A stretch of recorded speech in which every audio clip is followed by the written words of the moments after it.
আমরা ultimately finally একদম বাবার মন্দিরে পৌঁছে গেছি।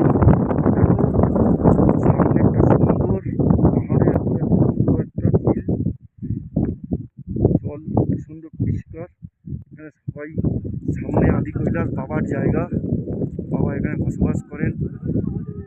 ঠিক আছে, এখানে সব ভক্তরা এসে গেছে। চারিদিকটা ঘুরতে হবে, জীবনের সব থেকে বড় সাধ্য।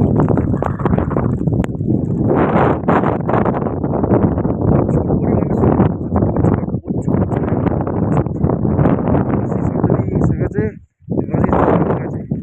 প্রচুর হাঁপিয়ে গেছে, পাচ্ছে না, উপোস করে এসেছে, কিছু খাইনি। কি পরিমাণে স্নোফল, কি পরিমাণে! আমাদের নামতেও খুব কষ্ট হয়ে মনে হচ্ছে, কষ্ট করে পৌঁছে গেছি বাবার কাছে। চারিদিকে বরফে পুরো ঢেকে গেছে চারিদিক, আর মেঘ।